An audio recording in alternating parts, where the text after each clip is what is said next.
Hello, everybody. Welcome to another live stream. Give me 1 second, doing some technical things behind the scenes. Glad to be back with you all. I have a couple things to talk about. Give me 1 second. Everybody who's watching live, any regulars or new people joining the stream for the first time, let me know in the chat. I will be checking the live chat before I start my first story, or the first story that we're going to talk about on the stream.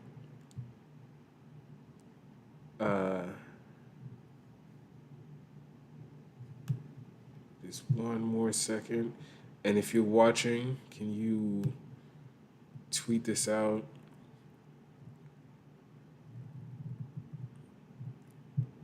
Or share it on your social media to anybody who might be interested.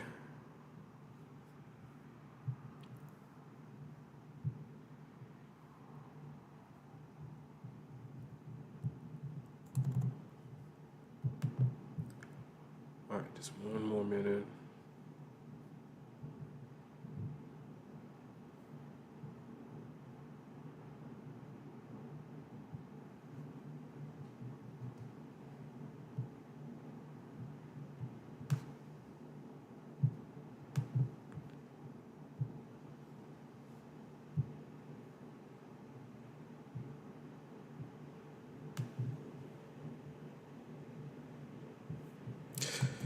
Yes, Majin Vegeta, hit the like button.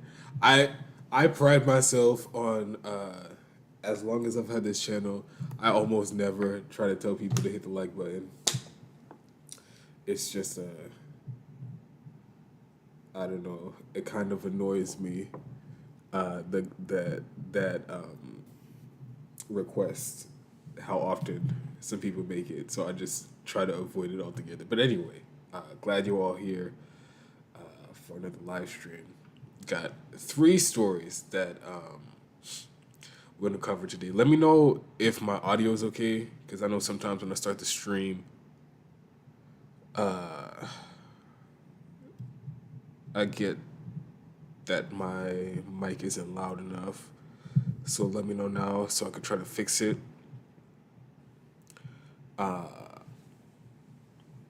Yeah.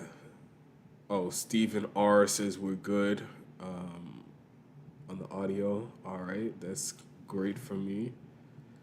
DOG, somebody who is not shy about letting me know if there's audio issues, says we're good. So it means we're good. All right. So, three stories we're going to cover today. We're going to talk about the FBI raiding Donald Trump's home. Yeah, we're just gonna get into that. That's probably gonna be the last story we talk about. The second story is gonna be about Nancy Pelosi and her provocative, I guess is the best way to describe it, provocative trip to Taiwan. I think it was last week. And there's a part of the story that isn't really being discussed, not in corporate media, mainstream media, and it's not really being talked about on independent media. So, interesting angle to this story, this warmongering from Nancy Pelosi. But yeah, it turns out, as always, anything having to do with Nancy Pelosi, or really just any of these politicians, there was money to be made here on this Taiwan trip. Her family, I'm sure, just made millions of dollars from this trip, and I'll get into the details when I get to that story. But the first one we're going to talk about is uh, a little bit of media commentary. I was, I, because this issue with Taiwan and China has been in the news a lot lately, and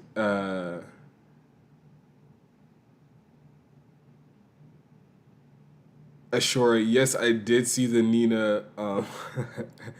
I did see that controversy.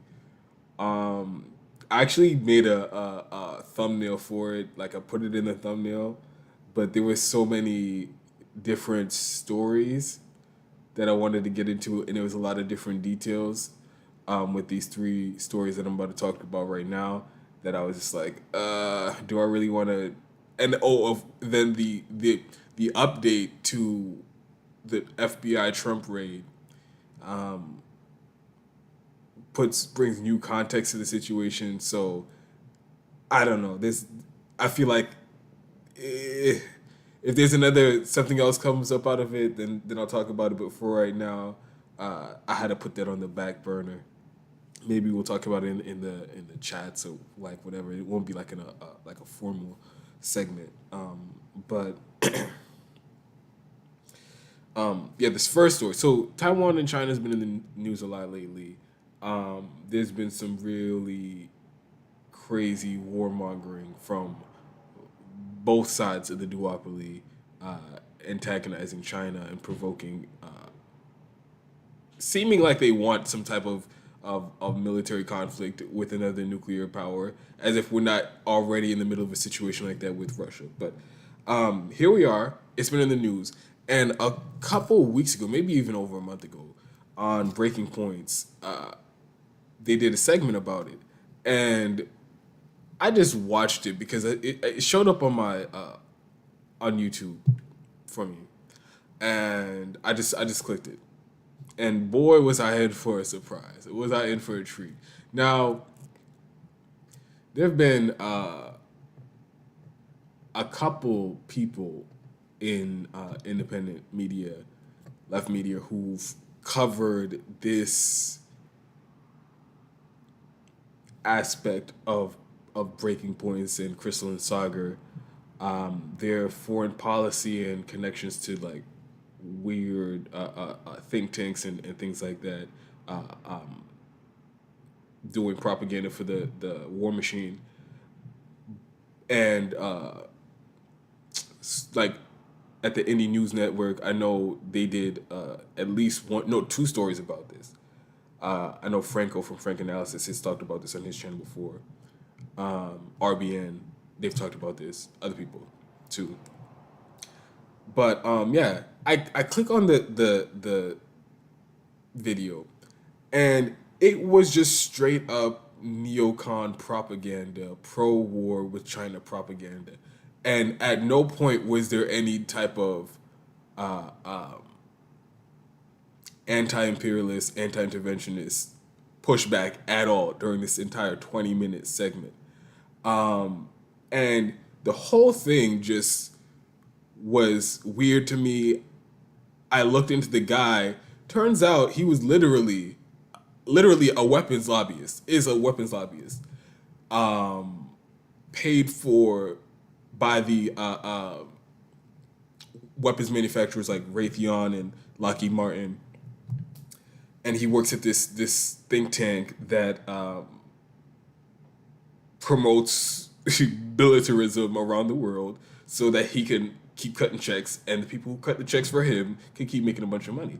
So his name is Colby Elbridge, and I have some clips from that bizarre interview, and I just think it's important to point this out because it is just another piece in this puzzle that I've been putting together about, or this theory I have about these progressives. They're basically just a good cop for the establishment. They will pay lip service to like the policies and the principles of like leftists and socialists and communists or whatever, and so that they can draw in that left energy and then direct it towards continuing the status quo.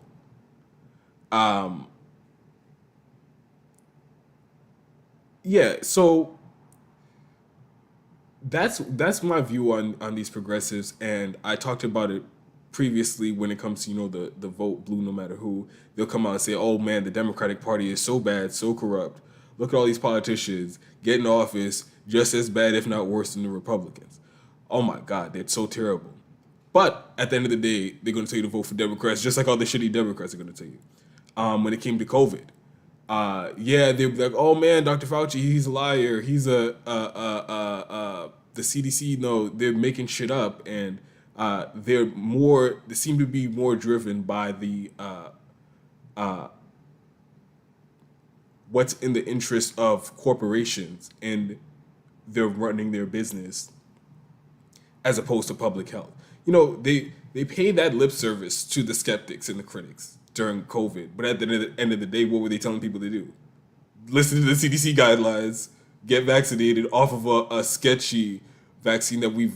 Uh, I'm not even going to get into all of that, but it's come to everybody's attention that even if you get vaccinated, you are definitely still going to get COVID. So they were pushing that narrative too on that, and here it goes again. And the same with the Ukraine war. Um, they act like they are against the war machine, and what do they do when this conflict comes up? Well, it's been happening for years, but when it reached a boiling point, they are repeating neocon talking points. They were all for arming Ukraine. Look how that's turned out.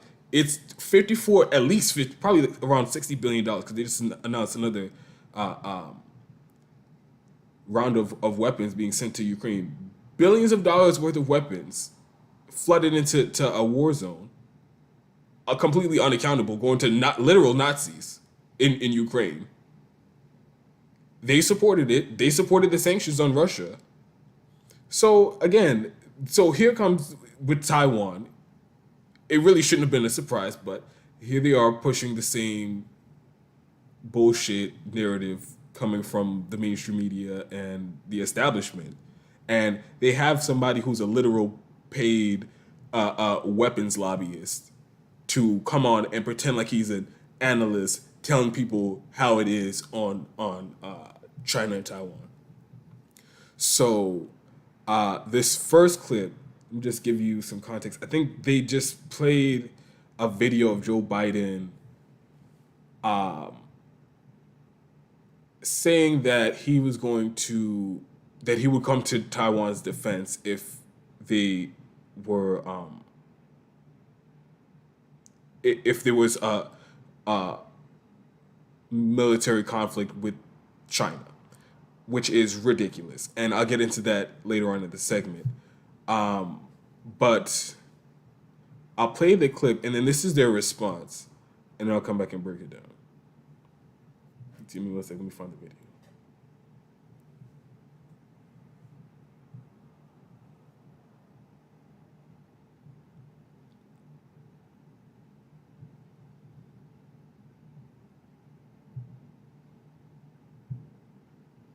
Well, Bridge, let's just get your immediate reaction to that. I mean, so full disclosure, you've written the book, you're advocate of defense of Taiwan. We had you on for our debate segment, but just purely from an analytical point of view. Sorry, hold on. I think all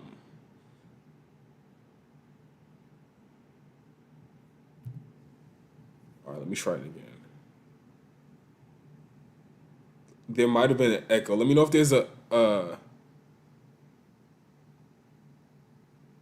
Oh, sure. I saw that video, and that was something I wanted to add onto the stream, but there was already just too much, too much, too much. Um, I'm definitely going to do a video about that at some point. I'm trying to get the. All right, I'm gonna play the video. Let me know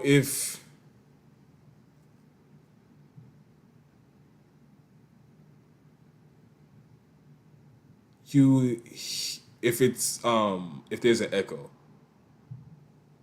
Well, Bridge, let's just get your immediate reaction to that. I mean, so full disclosure, you've written the book, you're advocate of defense of Taiwan. We had you on for our debate segment, but just purely from an analytical point of view, what do you make of the president in his departure from strategic ambiguity here? Well, I think he's wise, but I actually think it's excuse me, I think he's right, but I think it's actually unwise in the sense that I actually think he's correct that we should and almost invariably would come to Taiwan's defense. The question is more whether we would be effective.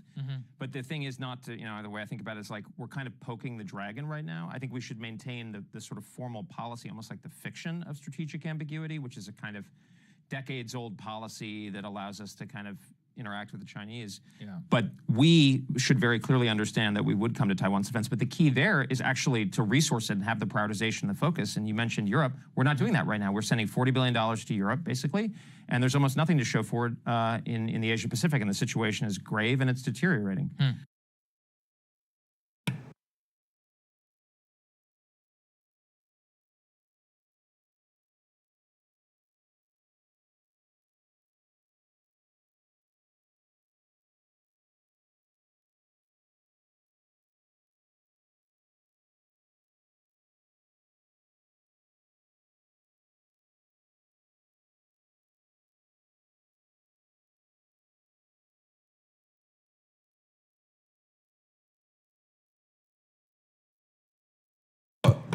Sorry, I muted the mic. Let's do this over again. So at the beginning of the clip, Sagar starts by talking about, full disclosure, Elbridge, he wrote a book on the defense of Taiwan and he's an advocate of coming to defense of Taiwan, as if that's adequate disclosure to your audience about where he stands on this entire thing. He gets paid to advocate for a more militaristic position when it comes to Taiwan and China by the defense contractors, by the people who are going to make money if there's a war or if there's a threat of a war and we spend billions of dollars on weapons like ships and missiles and all that shit. So they don't, at no point do they mention that in this segment. I watched the whole 20-minute segment.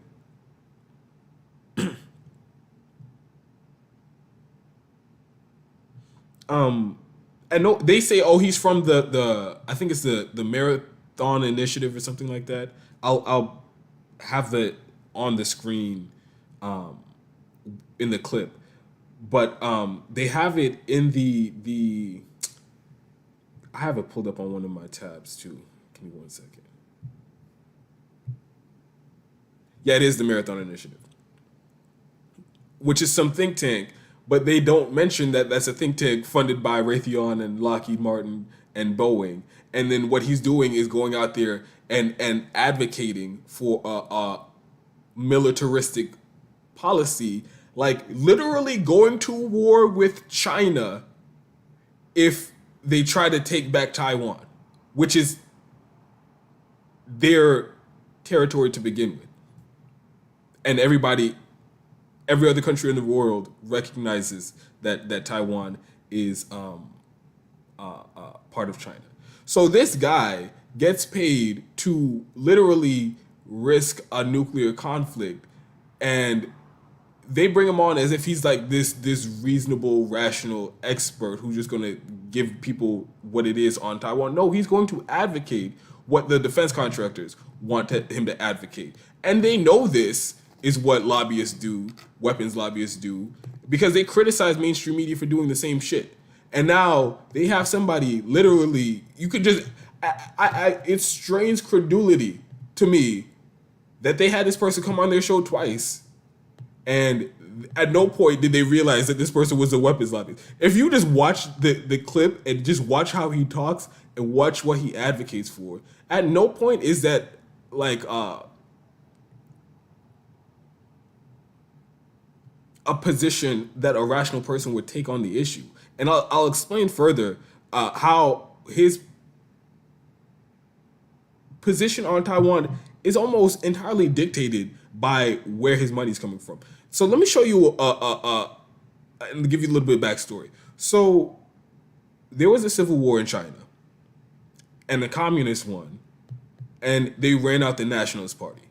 And there was a small island off the coast of mainland China, which is Taiwan, and all of the military and the former government went to that island, and they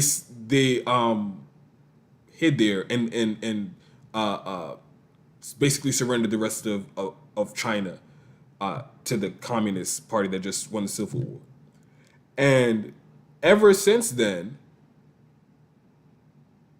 mainland China, Beijing says we're going to take back Taiwan, and they didn't end up doing it right after the Civil War because some other war happened, and they had to go. I think it was the Korean War, and so just years kept going by, and then decades went by, and they never took officially reclaimed Taiwan. But they keep saying they're going to do it one day, and the U.S.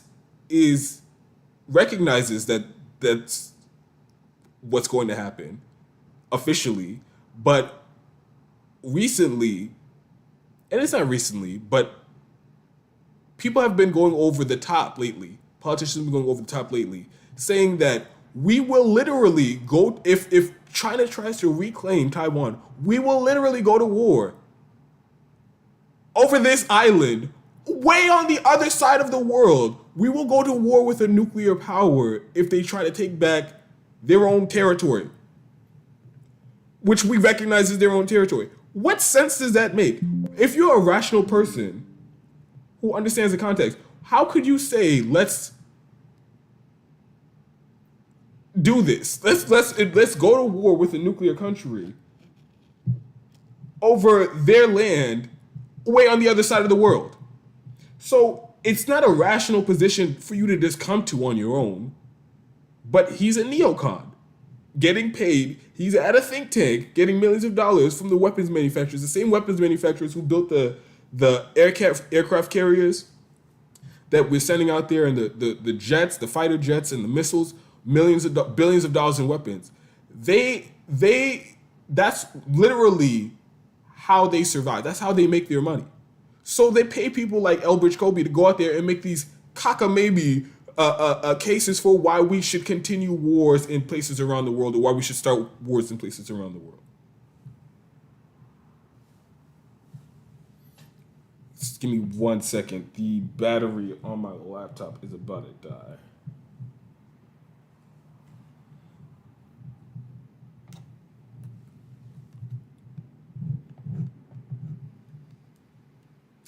So I just want to show you all a picture of China and Taiwan, and keep in mind that this is way on the other side of the world, and there's an actual the consensus among the politicians in this country is, and definitely the Democratic Party, if China tries to take this piece of land that is technically theirs, we will go to war over it. Let me just show you how ridiculous this is with just the picture on a map. Tell me if this is worth a nuclear exchange over.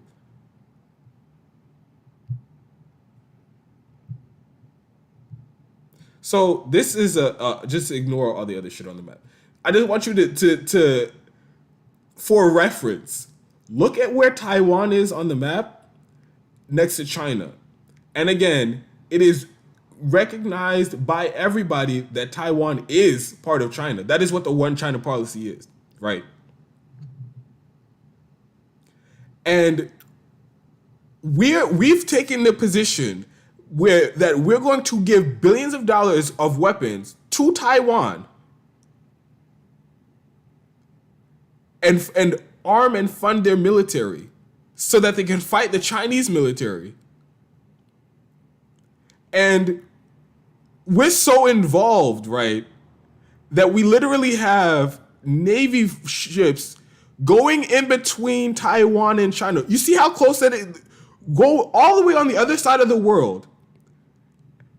In between these two very close pieces of land, we're going to run our Navy ships and aircraft carriers through there, provoking China to some sort of response. And it's also that the war machine could keep making money off of some sort of conflict on a scale that nobody's ever seen before. So they are so reckless, and this is the same thing with the Ukraine war. They are so reckless, and just I don't know if it's greed or what it is, like they're just like literally psychopaths and sociopaths, that they are risking the lives of so many people. The people in Taiwan and China, all the people, the hundreds of thousands of people would end up dead, or millions of people end up dead if just a regular conventional war were to break out between the U.S. and China over Taiwan. They don't care about any of that shit. It's just about them getting paid. And I just spent too much time on this, but it's annoying. And let me just get into the second video I have.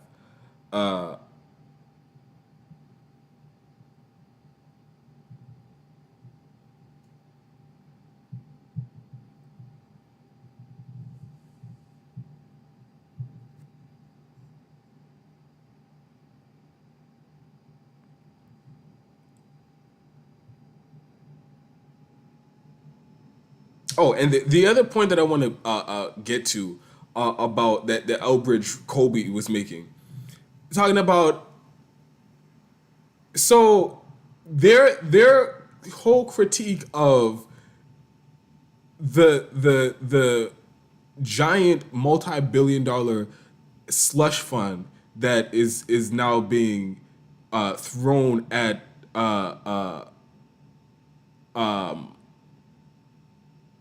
that's being thrown at the Ukraine war. They're acting like the biggest critique of that is, hey, why aren't you doing that with China? Why aren't we dumping billions of dollars into a military conflict with China? Why aren't we doing that? Look, do you see how deranged these people are? Like, if you think that's bad, the conversation just keeps getting worse. And I have two more clips to show you. So this is the second clip. The current U.S. policy under the Biden administration is a major prioritization of Europe. Now, we have spent, I actually was informed very much by your analysis. I did a whole monologue here, how we have sent 50-some billion over to Europe, when the Europeans themselves have sent a total of like...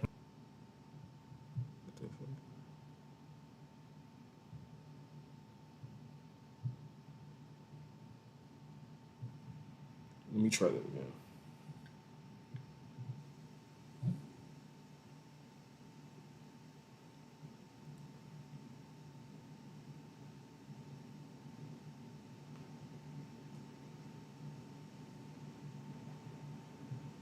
The current U.S. policy under the Biden administration is a major prioritization of Europe. Now, we have spent, I actually was informed very much by your analysis. I did a whole monologue here, how we have sent 50-some billion over to Europe, when the Europeans themselves have sent a total of like maybe 10, if you're using generous accounting. I mean, what does it mean, Bridge, in this age of where we're sending our excess javelin capacity, so much of our military aid, so much of our political complete obsession in terms of foreign policy is in Europe, in an area which, to my view, and I think yours as well, lacks the strategic, whatever you think about Taiwan, it seems far more strategically important to the future of the United States than of whatever happens in Ukraine. Well, I think you're right. And I mean, look, this is not about Taiwan. I mean, frankly, I'm not thinking about Taiwan's interests. I'm thinking about Americans' interests. But when we think about that, by far the most important theater of the world is Asia. It's going to be well over 50% of global GDP. And by far the most significant threat out there is China. China is 10x the Russian GDP.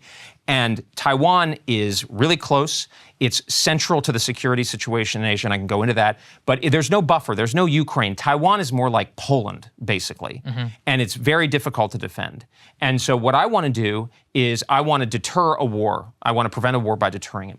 The thing that's happening is the Pentagon and some other places are saying some good things about China and Taiwan. But they're often saying, we're going to get to it in 2035. But the revealed behavior is a prioritization of Europe. And my point of view is like, look, I think a war is very plausible.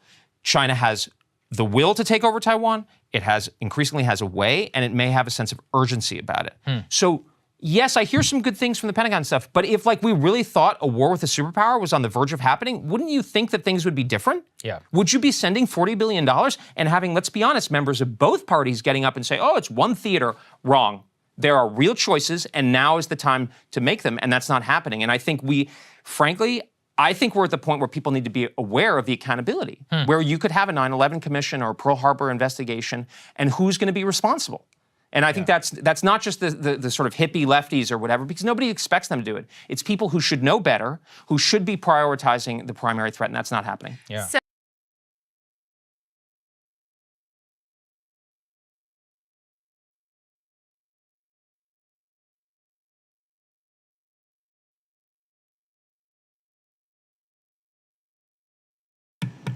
So one of the things that tipped me off right away that there was something fishy about this guy was the way he talked about U.S. foreign policy and military intervention as if it was like some type of, action movie and we're the good guys and we're, always on the right side of the war.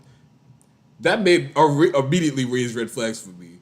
But notice how in that conversation, there's one thing, very important thing that's missing, is any detail or facts related to U.S. military intervention and what happens when we do the very exact thing that they're advocating for right there on that segment. And he knows, because he was, I don't know if I mentioned this before, he's been like the assistant secretary of state. He's worked in government and worked in think tanks and lobbying and all that shit now. So he knows about what the U.S. interventions have looked like around the world. He knows what Iraq looks like and Afghanistan and Syria and Yemen and Libya. He knows that the U.S. intervened and flooded the area with weapons, and he knows exactly what happened every fucking time. And yet, he's still going to come out here and advocating doing it again, but this time doing it with the stakes even higher against a nuclear armed country.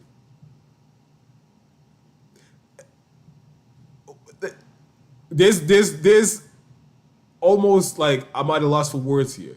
He's talking about, oh yeah, man, we're giving this money to Ukraine. We should be giving it to China.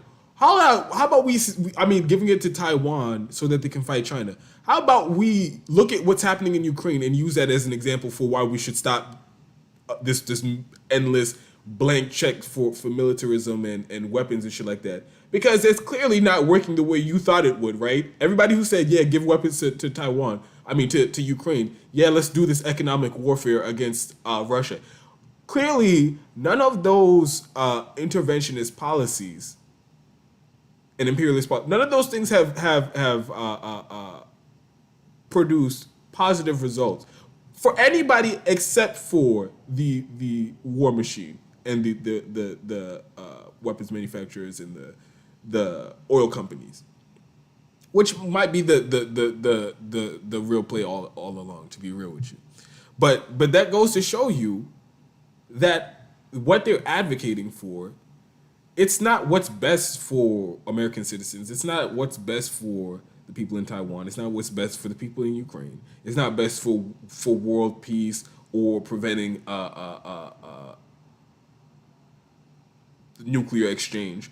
What they're advocating for is what makes the defense contractors the most money. So Elbridge Colby is going to come out here and act like, one, it makes any type of sense anywhere in the, like, you could, to anybody, that we would literally risk nuclear exchange or military confrontation with one of the largest, most powerful countries on the planet over a piece of land on the other side of the world. That doesn't make any sense, but it doesn't have to, because that's what the defense contractors want. And then act like, let's just dump a bunch of weapons over there, and that'll solve it. That'll solve it. That doesn't make sense to anybody. There's no, like I said, there's no data, no facts, or anything to back that up. But guess what's happened? That's what's going to make the defense contractors money. And then those same defense contractors are going to pay Elbridge Colby. So no matter what happens, if the nukes were in the air, he really wouldn't give a shit, because at the end of the day, the check's cleared for him. And that's literally all he cares about. And he's acting like he's this like providing this sober policy analysis of the situation. It's crazy. This is how war propaganda works. This is how war propaganda works. And Crystal and Sagar know this because this is a criticism they have of mainstream media. How they let on these people literally getting paid by weapons manufacturers to promote war. They have them on as if they're experts on mainstream media, and Crystal and Saga will come out and criticize them and pretend like they're any better than that. And then they come out and have a literal paid fucking weapons lobbyist. A weapons lobbyist. That is what he is. He could dress it up as, oh, I work at this think tank or whatever. He is a weapons lobbyist getting paid by weapons manufacturers to advocate for more war. And they have him on their show as if he's just like this expert on Taiwan that everybody should be listening to.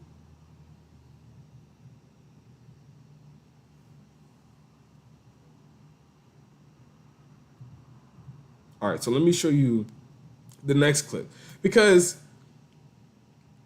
throughout this entire exchange, you're probably wondering, what the hell is Crystal Ball doing? The alleged lefty, right, of the show.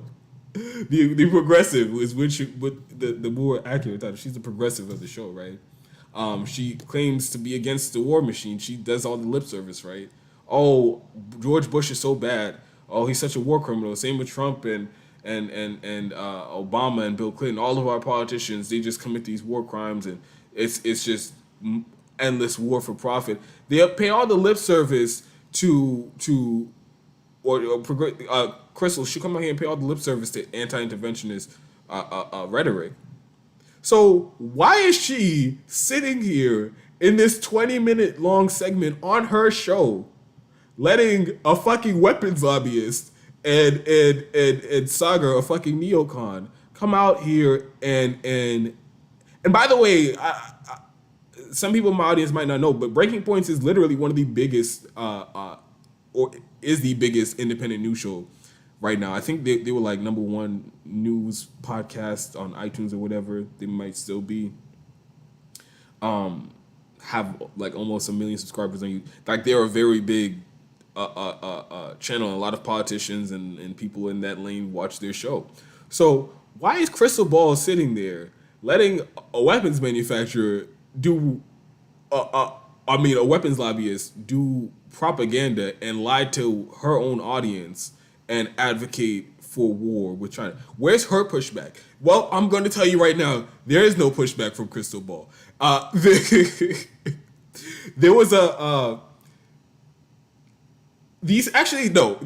guess you could call this pushback, but it's literally the worst counter argument to this entire conversation. She didn't push back on the idea that he has it. It's like a given that no matter what, we will get into a military conflict with China over something on the other side of the fucking world. At no point did she push back against that premise, or even mention the fact that he's only advocating this insane position because he's getting paid by the people who make the very weapons that would be used in this war, in a war with China. She didn't point any of that out, or she didn't point out the failed U.S. Interventions around the world and all the times we dumped billions of dollars of weapons into a conflict and made the situation worse.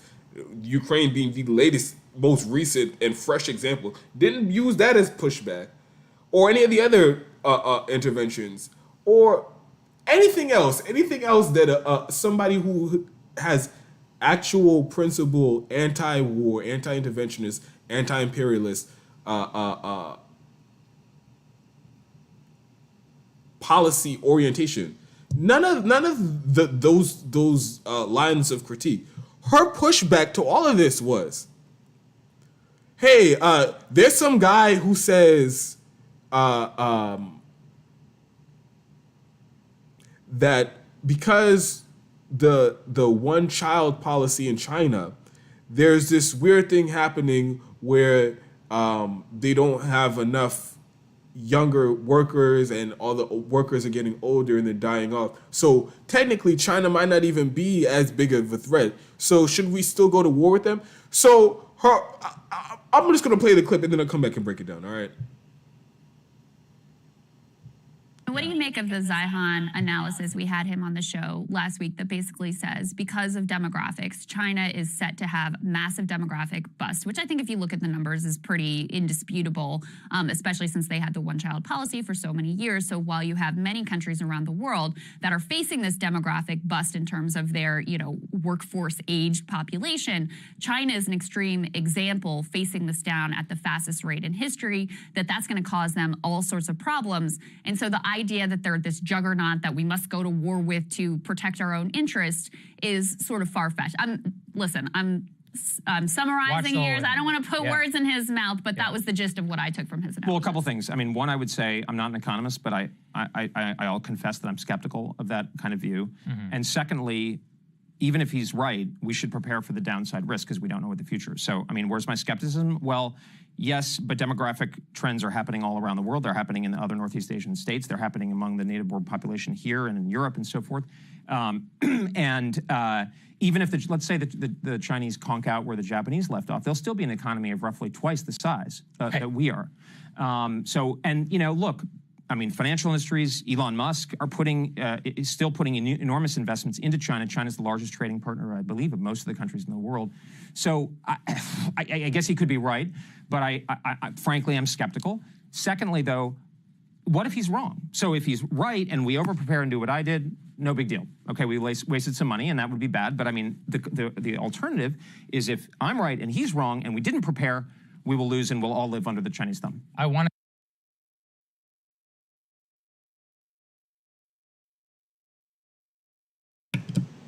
What a dumb line of argument or pushback. So, because, and this gets to like the premise of this whole thing, that China is, because their economy is becoming so large, they're this giant threat to us. And we have to have a war with them because there's no way we can let them become the world's biggest economy. That's really the crux of this whole thing. And Crystal's pushback, again, wasn't that's fucking lunatic nationalist rhetoric. Her pushback is, hey, maybe they won't be as big of an economic power, so maybe we don't need to start a war with them. As if that would be any type of justification to start a war anyway. Every other fucking country in the world has to deal with the fact that the U.S. is the biggest economy. It has been for decades, since World War II. Guess what? They all are alive. Now, of course, that doesn't mean there isn't like U.S. hegemony and U.S. empire. That's a completely separate thing. But just having a larger economy, okay, people have their own fucking economy in their country. And they build their country the way that works for them. Just because you're not the number one economy doesn't mean like you're a fucking shithole. Tell that to literally every other. All right, so we're the number one economy. Guess what? We're the only industrialized country that doesn't have fucking healthcare. So how's that working for us? We're the only industrialized country that doesn't have paid vacation days. So like, people think, oh, that day that China becomes the economic powerhouse or superpower in the world, oh, we've got to start a war with them or else they're going to take over. No, what the fuck is that? That's neocon propaganda. That's the mindset of an imperialist who is just the only way they view the world is literally like world domination. Like they can't have it any other way. And if anybody else is a threat to U.S. power, then we have to do something to stop that. That's that type of mindset.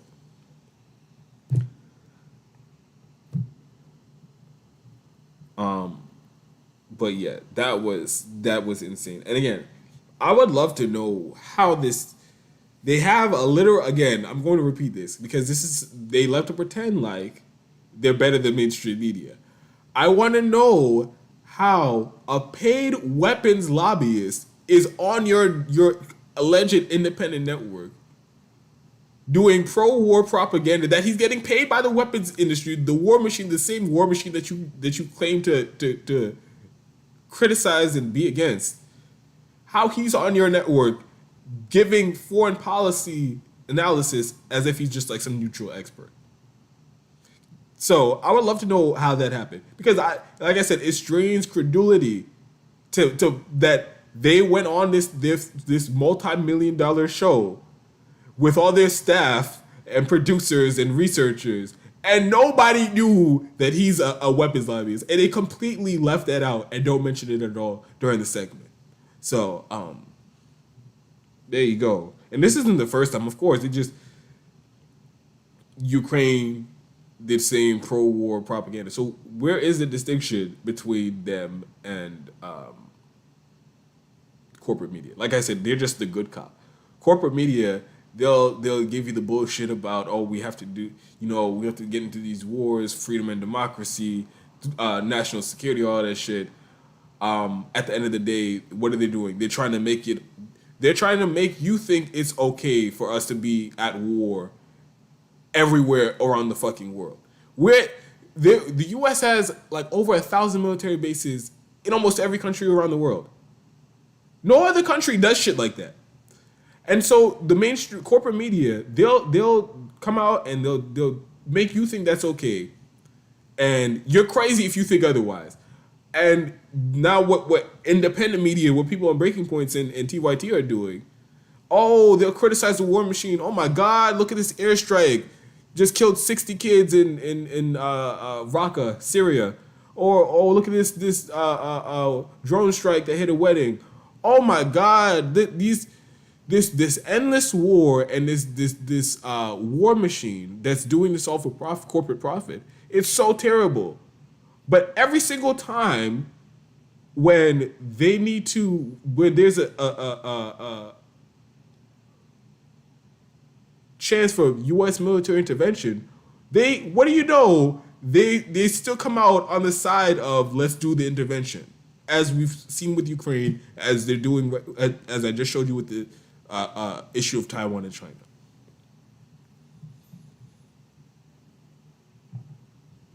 So let me see what's happening in the chat.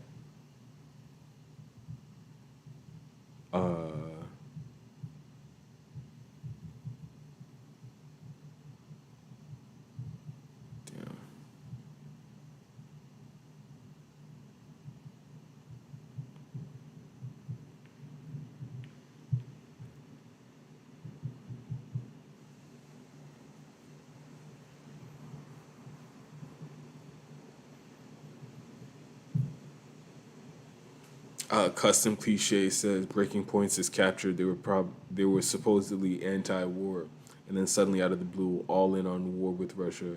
I was watching them daily for years, going back to the hill. Yeah,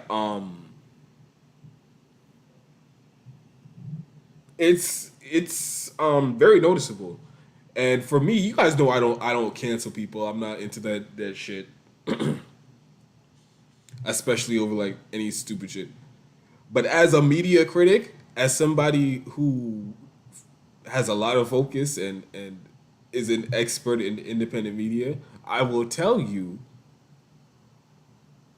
I will not, me myself, I'm not going to Breaking Points looking for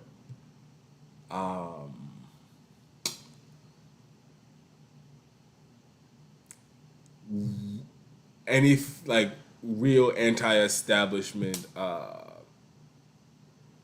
context. That's not what I'm going to Breaking Points looking for.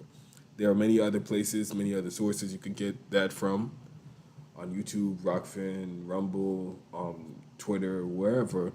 And Breaking Points they just are not that. They aren't that. There was a time where on certain issues, I got what they were saying. I was with them, But now I don't really. If I see myself watching a Breaking Points video, I'm not. I basically disagree with almost everything in all their videos at this point. That's where it's gotten. So, I definitely not recommending it to people. And if you're in my audience, I mean, you could watch it, but I think you would gain more from other sources. I'll put it that way. Custom cliche. Anthony Tillerman says, "Oh, glad to see you join the live stream. I know you said it's hard to catch my live streams because it's so late, but I'm glad you." And of course, I always read your comments on my videos. But you said I don't see Taiwan as Chinese territory, but I definitely don't support going to World War III either or any U.S. intervention whatsoever. Okay.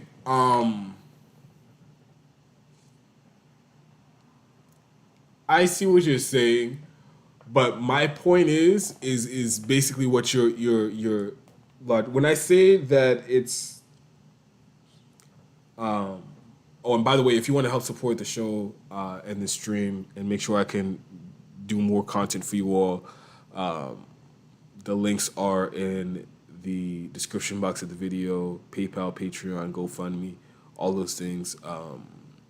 Streamlabs if you want your comment to pop up on the screen. Cash App is pinned in the live chat. But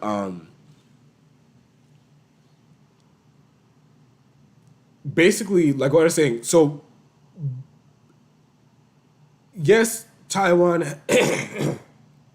has their own like government and things like that. But the one China policy that literally every other country, every other government agrees to, recognizes Taiwan is part of China. They have their own autonomy. So that's one point that to be made on the side that it's kind of Chinese territory. But also, at the end of the day, I don't know how familiar you are with the history or the people in the audience, but this was like a goal that they had to reclaim the territory. It was technically Chinese territory anyway. And if the day comes when they finally do it, what's going to stop them? Again, so absent the U.S. getting involved and literally going to war to stop China from from bringing their military into Taiwan, it's theirs. It's theirs. So that's really like where I am on it. And I'm not pretending like I'm some Taiwan expert but I've done research on the topic and definitely know enough about U.S. intervention and U.S. imperialism that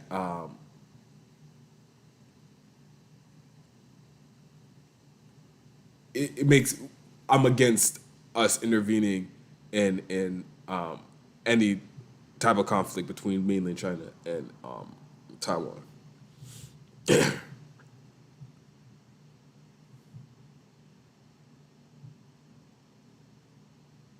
Custom Cliche says, if you're looking for sense, you're already on the wrong track. It's really about brigandage. All humans are about power. Very few succeed. You make a fair point.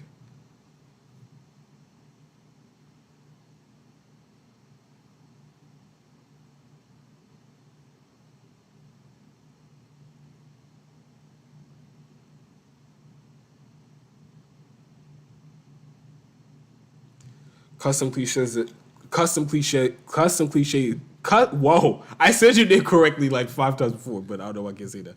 Custom Cliche says the people in the U.S. who are driving this policy are ideologically driven. Newland, Kagan, etc. Maybe.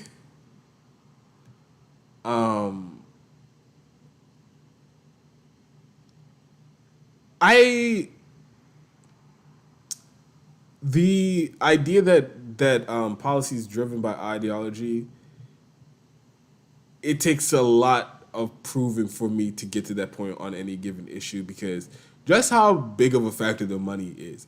And when there's billions of dollars at stake, that's enough incentive for people to act the way that they act. So that's usually my go-to. I'll just say that. Yeah, so let me get into my next story, or else I'm gonna be here till fucking Sunday, live streaming. The next story I want to get into is also about Taiwan, and it gets to the point that I'm making right now, actually. So it's a pretty good segue.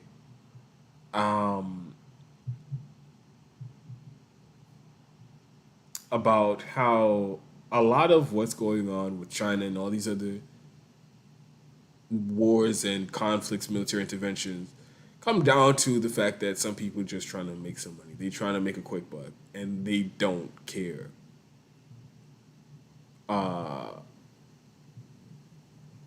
What the human cost is. So I'm over here looking around for videos and segment and shit like that, but I don't have anything for this segment. Just doing it off the dome, as it were. So Nancy Pelosi made. I'm not gonna get too much into the everything about the story because if you guys follow the news as closely as many people in my audience do, you are probably already aware that Nancy Pelosi took that not controversial, provocative trip to Taiwan last week. In the middle of all of this rhetoric, Biden talking about, oh yeah, I'll definitely go to war with China over Taiwan, and he said that repeatedly. The U.S. giving billions of dollars worth of weapons to Taiwan. So during all of this, the Chinese government is fuming and livid about it all. And out of the blue, Nancy Pelosi decides, you know what? I'm going to take a trip to Taiwan, and which the Chinese government saw as extremely disrespectful, and as if they were basically choosing to side with Taiwan in their little spat, or this big spat actually. And so they would tell Nancy Pelosi not to go, and they'd be violating their sovereignty. And they were very specific about that language that they were using, that Nancy Pelosi going to Taiwan uninvited would be violating China's sovereignty, and they would have to retaliate. So people were joking that Nancy Pelosi's plane was going to get shut down.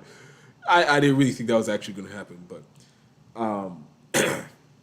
it definitely wasn't completely unnecessary and provocative action that just escalated the situation between the U.S., China, and Taiwan.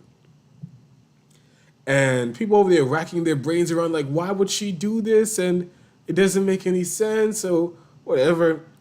And what do you know, same with Nancy Pelosi, it always comes down to which way the money is coming in and does the check clear. That's all that matters. So a few weeks ago, Nancy Pelosi did some more insider trading as usual.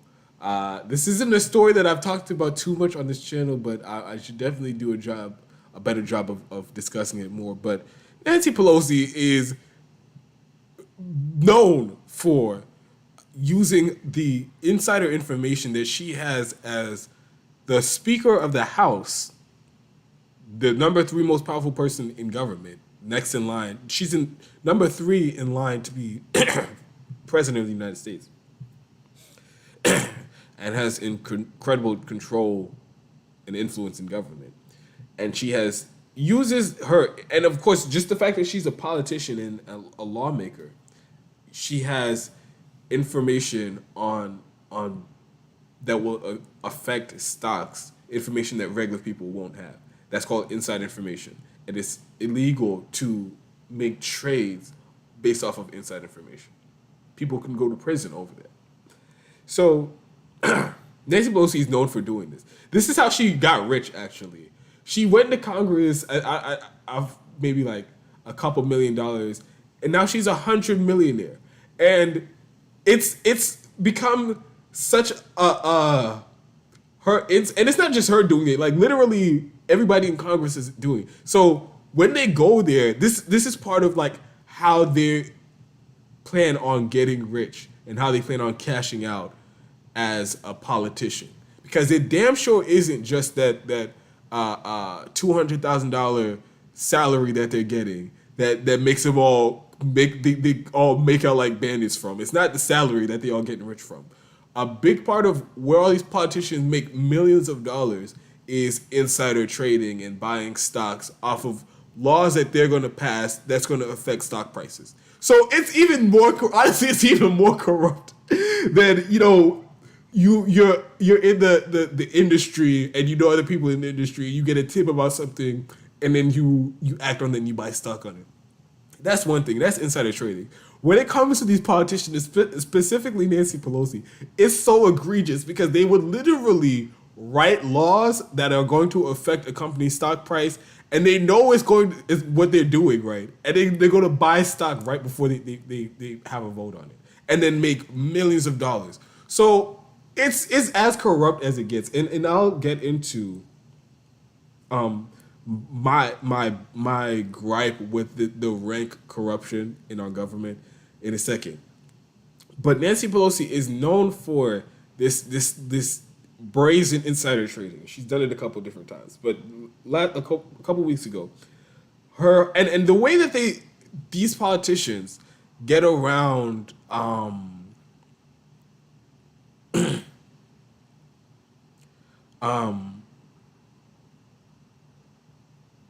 what was I saying? The way that they get around or pretend, this is the patina, the veneer of respectability that they try to put over their corruption. They act like, oh, it's not me buying the stock, because their financial transactions, they have to be publicly disclosed. That's how we get this information.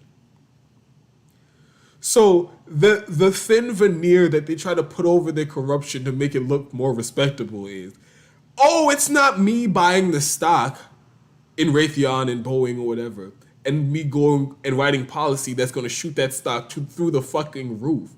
It's not me buying that stock. It's my husband. He did it. I had no control. I didn't even tell him about this. He just went and bought the stock the day before.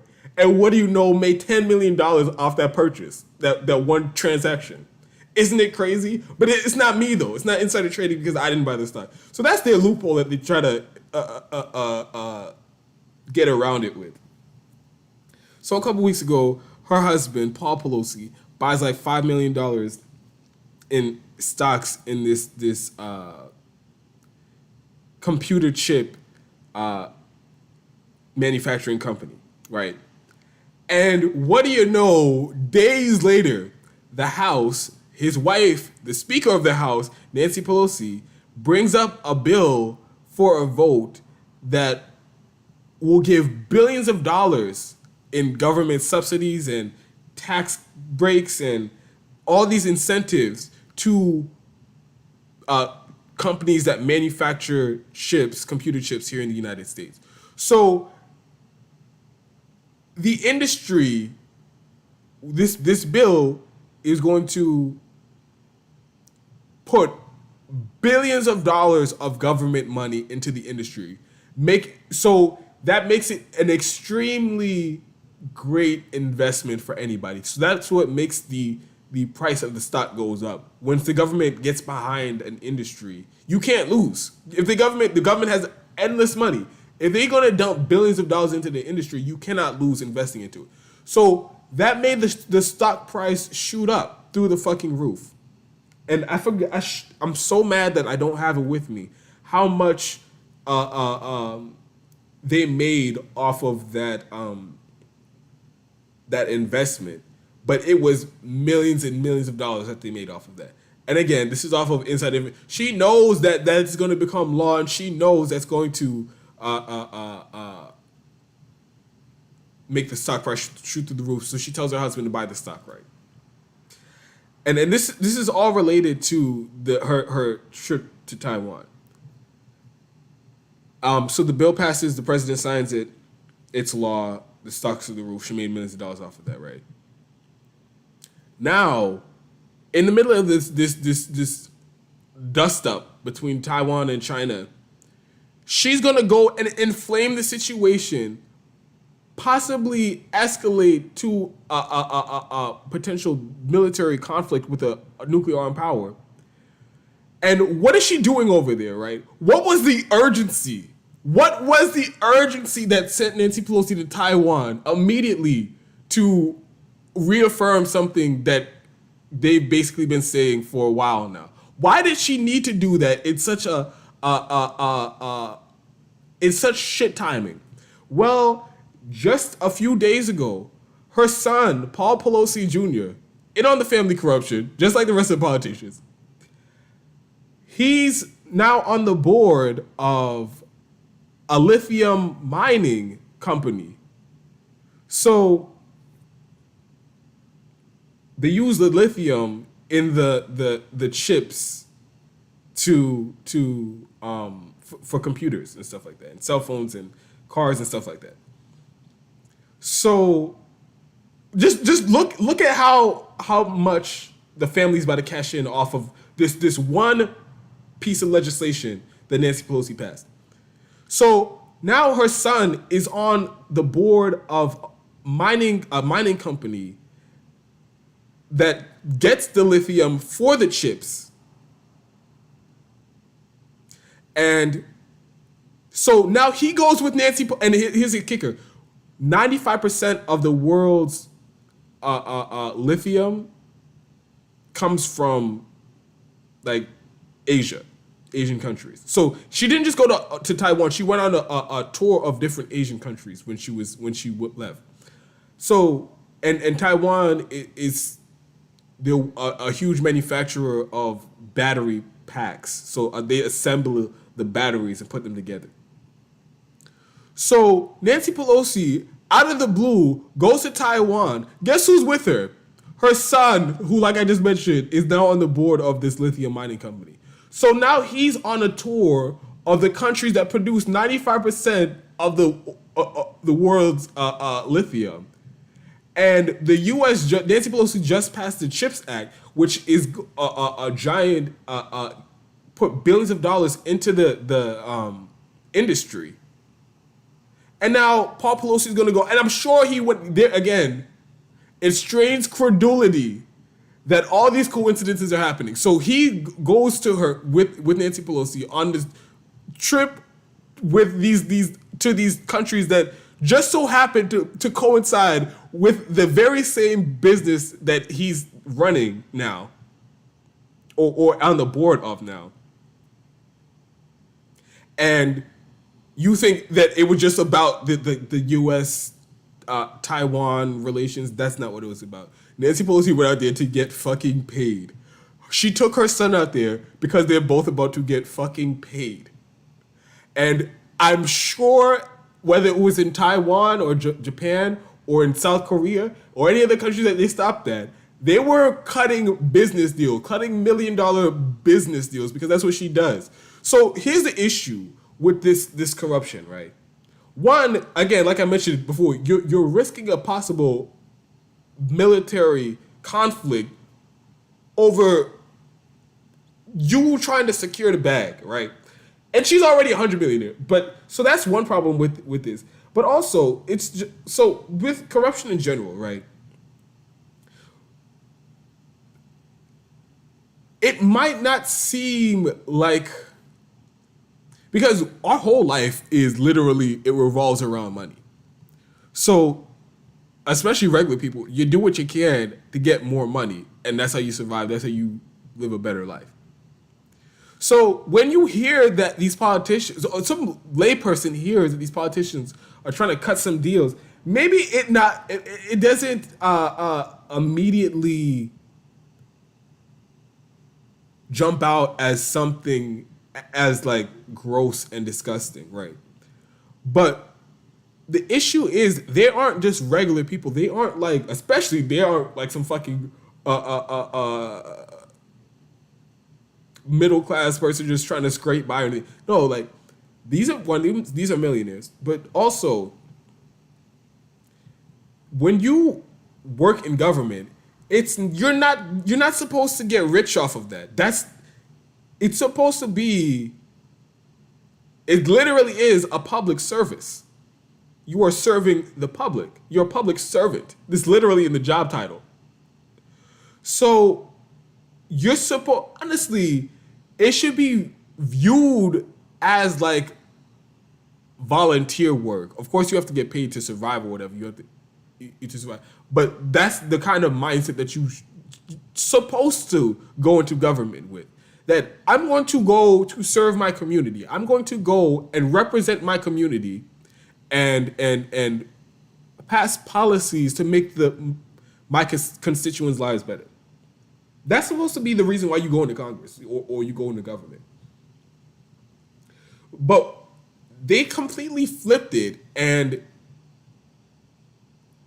the corruption is just become, and the legalized bribery and the self-dealing is just so common now that people will they go into government to get rich. They say, "Oh, I'm gonna go and do all these insider tradings, or I'm gonna go and I'm gonna do a bunch of favors for the coal industry, and then I'm gonna come out and be on the board of one of their companies, or the defense contractors, or Wall Street, and I'm gonna come out and I'm gonna be on like hire me to be a lobbyist or whatever, and we'll get this revolving door going." Like all they are concerned about is how they're going to use their position of power and influence to make themselves more money. So what ends up happening is you get a situation like this where the government is completely unresponsive to the public and what policies would improve people's lives in the country. They don't care about this shit at all. It's just, okay, how am I going to make more money? When it comes to Taiwan and this trip to Taiwan, do you think Nancy Pelosi's priority when she went over there is the security of the American people and the people in Taiwan and people in China? You think that was her top priority? Or like I laid out all the millions of dollars that were on the line, you think that's what she went out there for? She went out there and, like I said, risked and created an international incident so that her and her son could cut business deals. That's what they're done. So like I said, they've completely flipped what government is supposed to do. And it just, at every turn, and again, every issue, it's become to the point where every major issue that's unaddressed in this country is because politicians are getting rich to not fix that issue. We are the only industrialized country that does not provide healthcare to the citizens. Only one. For decades. You think that they can't fix that problem? You think that that's a problem that can't be solved? You think that the U.S., the richest country in the history of the world, is so incapable of fixing this problem and providing healthcare to the people? No, it's because politicians are going to get a bunch of fucking money, millions of dollars from the health insurance companies who would lose trillions of dollars if we had nationalized healthcare in this country, like how they have in the UK. They would lose a bunch of money. So in order to make sure that they keep getting money from people charging people for insurance premiums, co-pays, and all this shit, in order to make sure that multi-billion-dollar industry keeps going, they just cut a piece to the politicians. And what do you know? None of the politicians in either of the parties are doing anything to provide people health care. Would you look at that? So that's how the corruption works. And like I said before, it's just that becomes your priority. If you're choosing between, my constituents need this, or can I make it to a fundraiser? that fundraiser is going to get me a lot of fucking money, hundreds of thousands of dollars, probably millions of dollars. Let me go to that fundraiser. And again, so instead of the entire like governmental apparatus being used for what it's supposed to be, providing for the citizens, is used. Honestly, now it's being used against the citizens to advance the corporate agenda, which, like I said, completely flipped what government is supposed to be. So this is another example of just the rank corruption and how. And you, by the way, you could go and look up any of this shit that I mentioned about Paul Pelosi Jr. Just being put on the board of a lithium company that procures lithium, or you could look into the yes and confirm that he was on that trip with Nancy Pelosi. What a coincidence! And they went to the countries that produce 95% of the world's lithium. Wow, would you look at that? Would you look at the coincidences there? And you go and tell me, and of course, sure, Nancy Pelosi might have gone there because the defense contractors might want, they're ginning up this hysteria, this anti-China hysteria, because it's making them more money. So her corporate donors could have sent her out there too. But she definitely went out there with her son and made business deals and made millions of dollars and created an international incident to do it. That's how fucking corrupt they are. That's how corrupt Nancy Pelosi is. It's crazy. And as if it wasn't bad enough, off of the same piece of legislation, her husband already did insider trading off the same piece of legislation and made millions of dollars in stock purchases. And that wasn't bad enough. They brought her son in on it. And started an international incident so that they could hit the pipe twice. That's crazy. That's fucking crazy. That's crazy.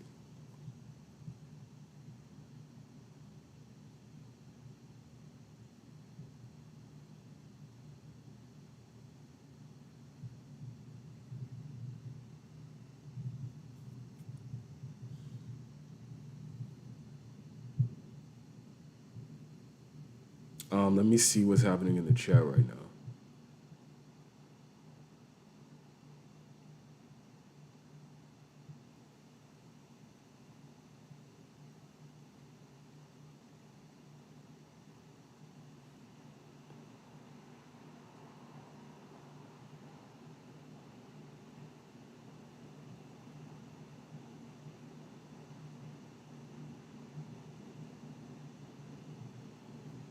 Octavio Vasquez Bay says breaking points have neocons on all the time.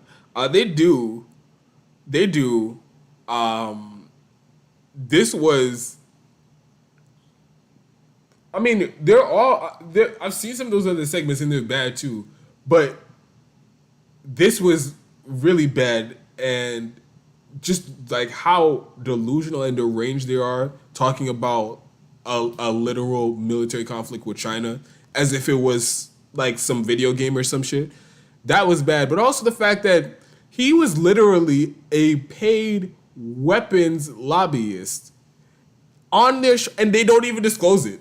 And they're acting like this is just like some expert analysis. That's what got me. That's what really fucking got me. And I saw that video weeks ago, but I just haven't had the time to do it. So I was finally like, all right, fuck it, I'm gonna do a segment. But also, if you guys would help support the show, links to PayPal, Patreon, GoFundMe, all that in the description box. Cash App is pinned in the live chat. Let me see what else is happening in these chats. And thank you, everybody, for joining me. I appreciate it, as always. Another basically unannounced live stream. Let me see.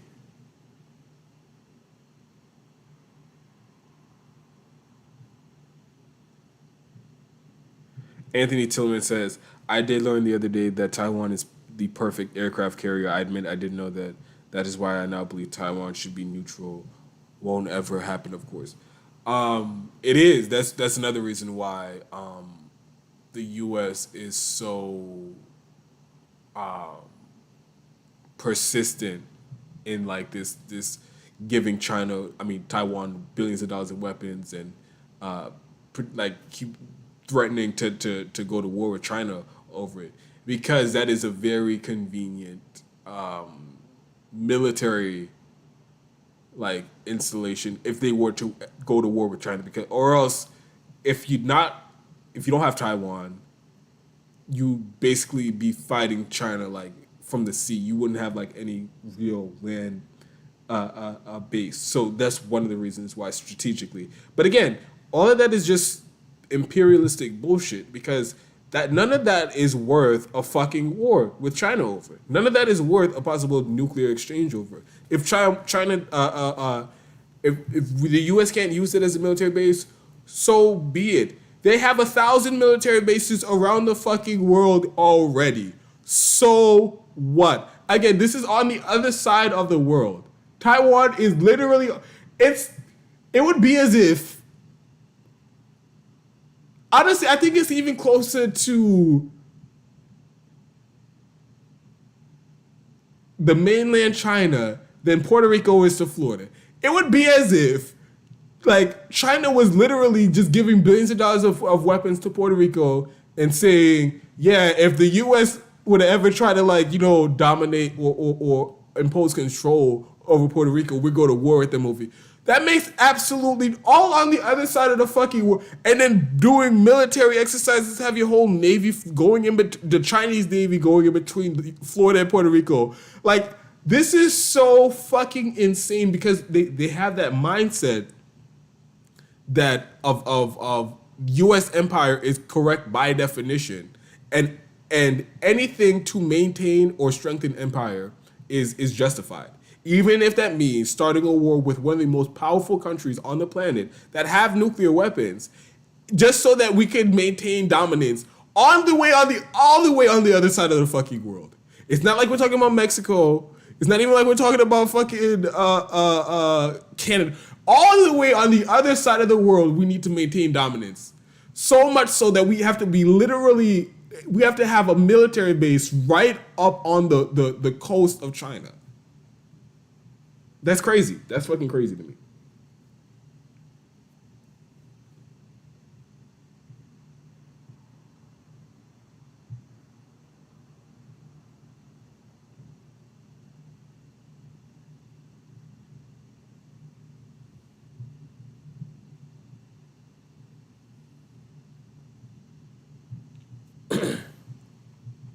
All right. I have one more to talk about, and honestly, I don't know what to say about this, because there's just a lot that people just don't know right now. But give me 1 second.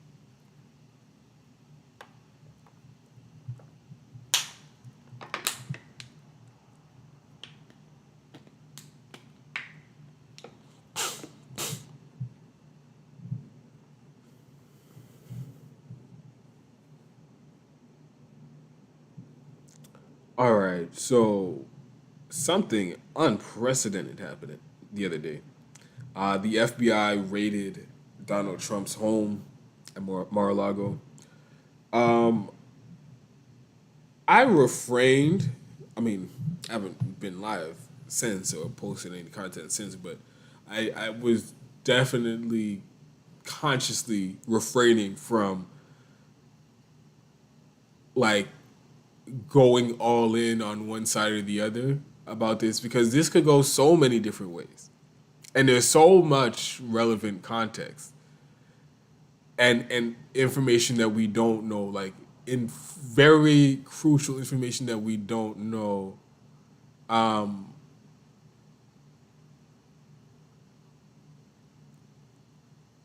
Before, so it's hard to say one way or the other what's happening. So, and right before I came on to do this segment, there was an update that is interesting. like I said, provides a little bit more context. So the FBI raided Trump's home. Everybody's like, not everybody, but a lot of people are like either cheering the FBI or acting like Trump could have never done anything like criminal. And I think both of those positions are ridiculous. One, yes, the FBI should be abolished. And I'll say that every day, not just when Trump is raided. I'll say that every day of the week and twice on Sunday. Because the FBI, from its inception, has been a corrupt tool of government used against its citizens. And that's its primary focus of the FBI. Let's be straight about that. Is to be used for nefarious ends. J. Edgar Hoover, when he first started it, he was using it to spy on Americans and activists and threatening them and all types of intimidation and stuff like that. Framing people. Like, so, and it hasn't gotten better since then. Like, there was never a break in history where the FBI was completely reformed and, oh, what do you know? Now, instead of entrapping people and spying on people and whatever else to violate people's rights, oh, now they're just doing investigations. They're just doing criminal investigations, everybody. We're nothing to see here, just a regular law enforcement agency. Like, no. Assassinating Fred Hampton, and this is proven, this is speculation, the FBI and the Chicago Police Department was in a conspiracy coordinated to assassinate Fred Hampton, and they did. Martin Luther King Jr.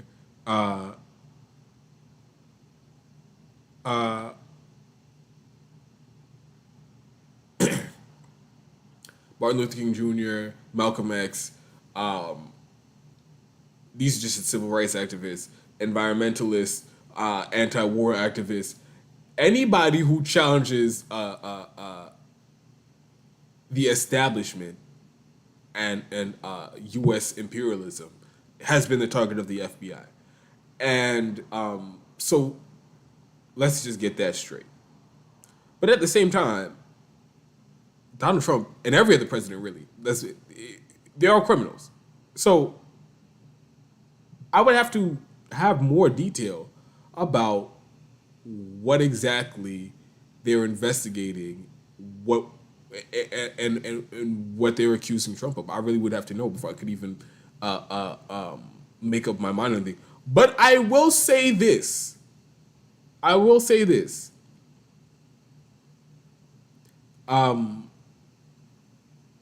The burden of proof is on the FBI and the Department of Justice to show that this is not some type of political bullshit, some political investigation and prosecution. One, because that's just the way the burden of proof is in this country. You're innocent until proven guilty. But also, I've seen them do an entire multi-year long bullshit investigation into Trump already. I already seen them do it with their Russiagate. So I know it's not like beyond the FBI and the Department of Justice to carry out some long, drawn out investigation with these wild allegations and no evidence. I've seen them do it already, not just with all those other people I mentioned. They did it with Trump for like 2 years with Russiagate.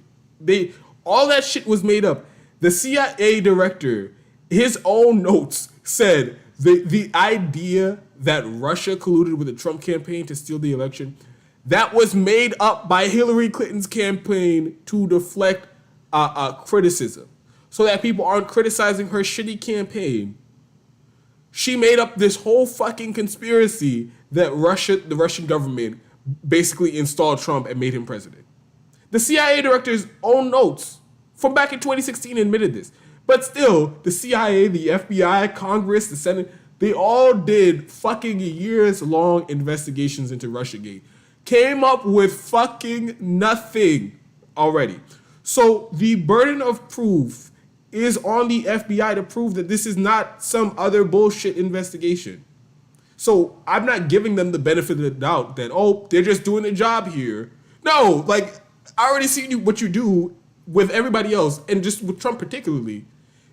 The libs and the fucking Democrats, they have this like this sincere Trump derangement syndrome. Like they have this fetish for hating Donald Trump, and anything that they can do to say Trump bad, they will do it. So again, like I said, the burden of proof is on them to prove to show me that that's not exactly what this is, and I'm open to it.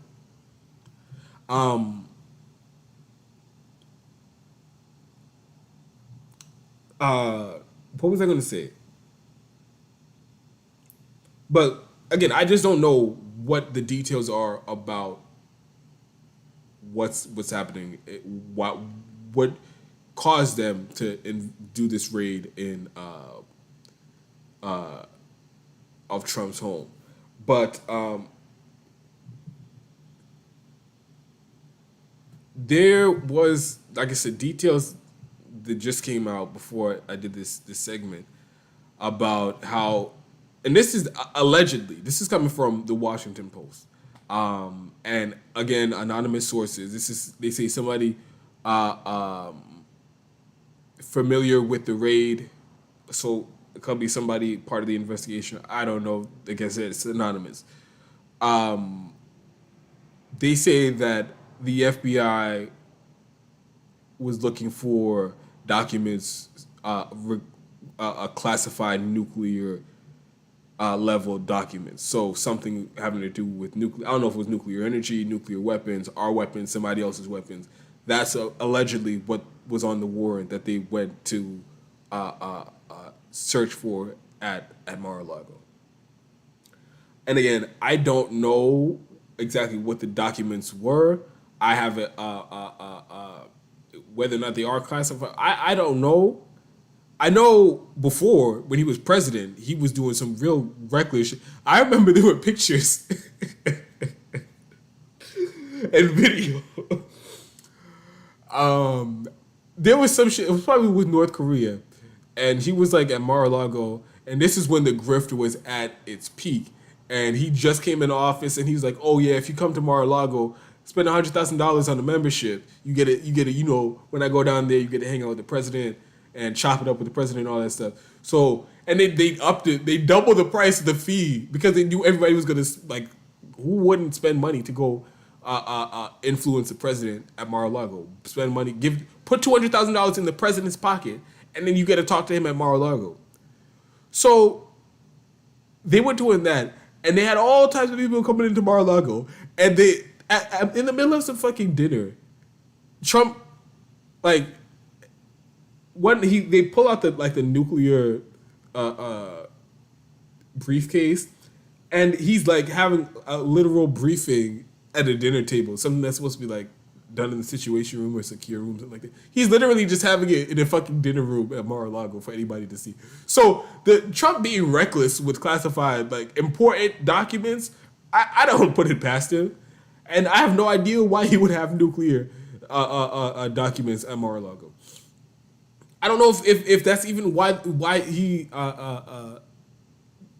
they got the warrant in the first place. So there's just so many things that I don't know, that would be very that are very important on where I stand on this whole thing. So I really can't make up my mind either way. But I will say this is definitely unprecedented for the president of the United States home to be raided. And I don't think that any of our presidents are above the law. Like I said, they're all fucking war criminals. They're all war criminals and just everyday criminals. They've all started wars and continue wars and done genocide for the profit of the weapons manufacturers. They've all done it. Bush, Obama, Trump, Joe Biden. They've all done it. So if we were being real, they could all be president or put to death for just the war criminals. Forget the regular old pay to play corruption and shit like that. But so I'm not above this, but what this can very easily be, and point, case in point, the whole Russiagate scenario, like I mentioned earlier, it could just be some more Trump derangement syndrome, like the first impeachment, like the second impeachment, like the multi-month long January 6 hearings, like the fucking everything else that everybody has told us is oh my god, we cannot stop talking about this because it's Trump related. All those other things that just turned out to be nothing. There's a very real possibility that this is that. And if it's gotten to such an extreme level that they would raid his home, that means somebody's getting indicted. That means there's a good chance he's going to get indicted. So I would love to see the warrant. I would love to see the indictment. And then there's another point that I want to make. This is for all the idiots who were out there begging for Trump to be banned on social media and banned and everywhere, get the internet death penalty. This is what you get, because now shit is real hot for Trump. And you know, when Trump was on Twitter, this was the most loose-lipped, unhinged motherfucker on Twitter. And he would say anything that popped into his mind about any topic. He would literally get up on Twitter as president of the United States, 3 o'clock in the morning, and go on a fucking rant on anybody, on anything. It doesn't matter. Anything that was on the top of his mind. And he's done it many times with all the other investigations. So that gave us a chance to know real time what is going on in his head. If he was still on Twitter to this day, if they did not ban him from Twitter, you think that he would just be sitting there quiet and letting his lawyers talk about this fucking FBI raid? He would have been on a fucking marathon, coke-fueled, like 24-hour Twitter rant. And we would know all the details about everything. And there would be a lot less speculation. But because a lot of people are incredibly pro-censorship, now Trump's off social media, and you literally just have to wait for his lawyers to give updates, or the Justice Department to give updates, or court filings or whatever. And that's literally the only information you're going to get for that. So all the people who are sitting at the edge of their seats, all the people with the Trump derangement syndrome sitting at the edge of their seats, just wondering what's going on. Well, it's your fault that you don't know what's going on, because there's no fucking way Trump's home gets raided 2 days ago, 3 days ago, and he's not like on a rampage. He probably would have done a live stream of the whole fucking FBI raid if he was still on Twitter. Trump would have probably live streamed the whole shit. So that's for all the pro censorship people, you kind of fucked yourself over on that one. So when there is more to tell you on this, I will give it to you. And I did see the whole Jimmy Dore, Nina Turner thing.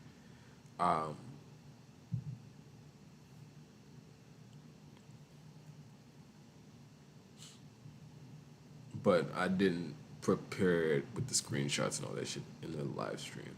I did not do that. Maybe in another time.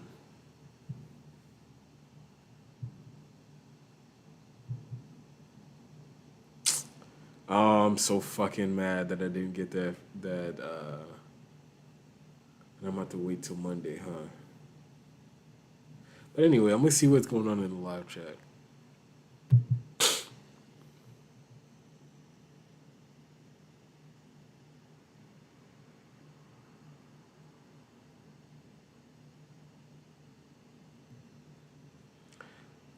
Jorge says, and that's the first time I've ever seen it spelled like that, crystal ball serves as a mediator between the bourgeoisie and the working class. That's what I thought before. Now I just really see her as like the bourgeoisie using the rhetoric of the working class to trick the working class into doing the same shit that fucks them over and maintains the status quo for the bourgeoisie. That's what I see her as. I thought I was with you before as she was like a mediator between. No, like I said before, she's just the good cop, and she'll pay lip service to what the working class need to hear. But at the end of the day, all her solutions are maintaining the status quo.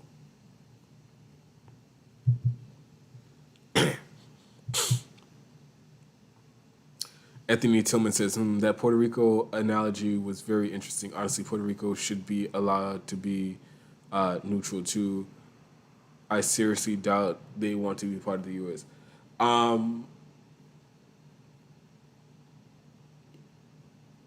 I think a lot of them would prefer to be, I know they would definitely prefer to be a state over this like territory bullshit. This indebted territory bullshit. But if they had a vote on the island and everybody was like, we'll be our own thing, then yes, I would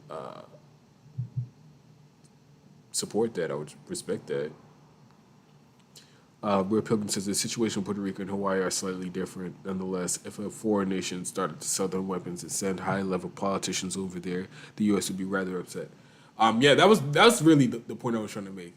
There's never like a perfect analogy, especially with anything like that has as much history as like the Taiwan-China relations or U.S. and Puerto Rico or the U.S. Hawaii. Like you can never have a perfect analogy. But the point I'm trying to make is you get the point I'm trying to make. Like you're like injecting yourself in the middle of affairs on the other side of the world. It just doesn't make any sense. Where Pilgrim says similar issue would happen if areas like Texas. Oh, give me 1 second. I gotta scroll down. In the U.S. or Quebec in Canada had weapons delivered and visits by foreign dignitaries.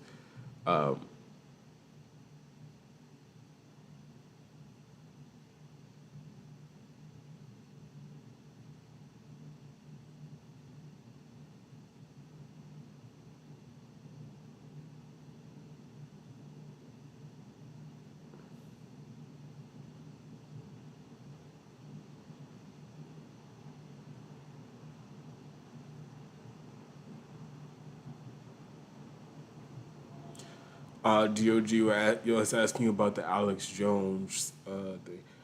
Honestly, I haven't been following it too much. I know he got fucking wrecked in court. And I know he had to pay, he got ordered like a $4 million and then like a $40 million settlement or some shit like that, or judgment. I see somebody, I think it was Weird Pilgrim in the chat saying that he's just going to like declare bankruptcy or some shit like that. That's probably what's going to happen. But yeah.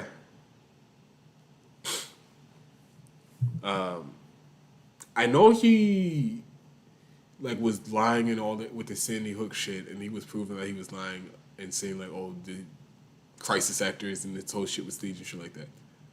Goddamn, $50 million, $40 million is a lot of fucking money. I mean, I guess, but shit, $40 million. He was making a bunch of money doing this shit though, but still, that's a lot of fucking money.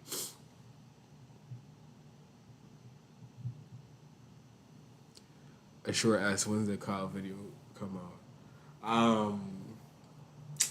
So here's the thing. I have to work Friday, Saturday, and Sunday. I have to prostitute myself to this restaurant so I can make some money, so I can pay the bills. If you all want me to have more time to make content for you, you can, contribute to the show, PayPal, Cash App, Patreon, all those things. But when is the video going to come out? I always say, let me try to do it before I go to work because I work at night. That usually does not end up happening. So I'm not going to promise anything over the weekend.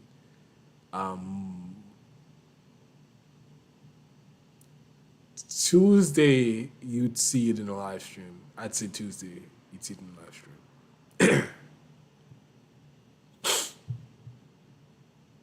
But if that is all, I'm going to end the stream here.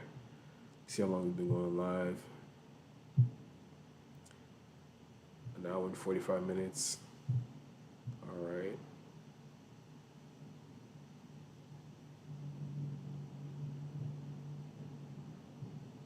Assure says you have a job. Yes, that's part of the reason why I've been like missing in action. Cause the paying like for them hotel rooms was just oh shit, my hair getting off. Paying for them hotel rooms was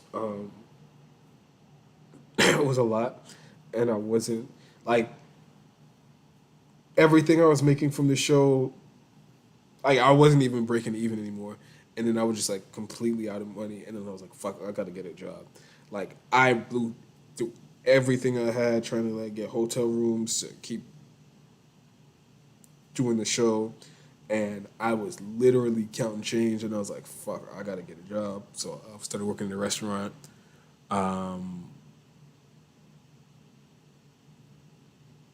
Yeah, and I was doing that for the last couple of months, and then like 2 weeks ago, or I forget, time keeps going by so fast. Maybe like 2 weeks ago, like I got like we finally have a place to stay now. So that's why I have a place to record. That's why I've been doing the show again. So and that was part of I did that in the live stream I did maybe a week ago.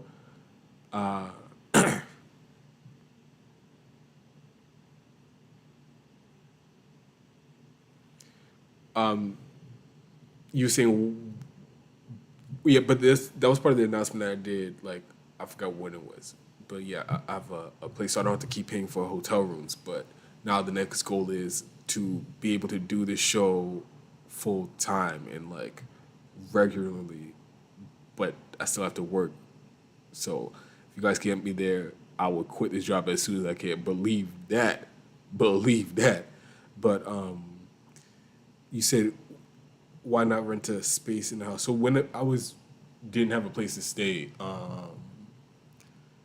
I thought about renting a room, but that's not like a easy thing to do, to rent a room in somebody's house and then just be live streaming it all fucking hours of the night, or even just whenever.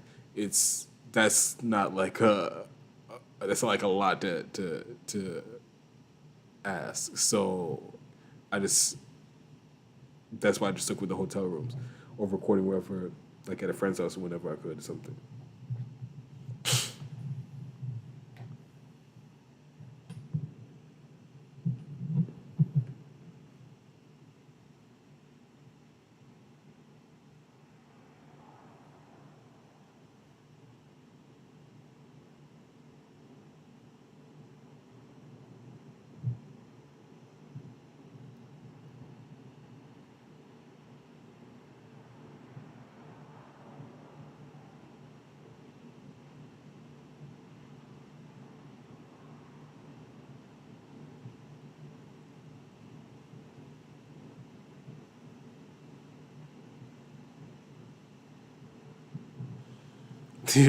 DOG says I wasn't even considering Bangor Space their way out. Renting space in a townhouse, it's 500, and I can say just being on Discord at night was a disturbance.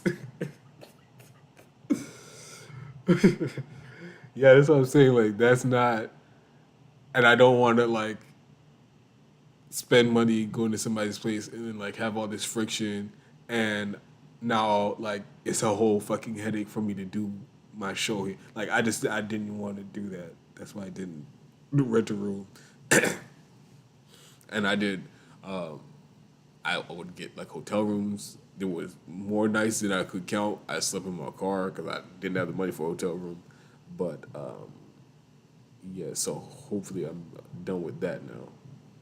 But I'm going to end the live stream here.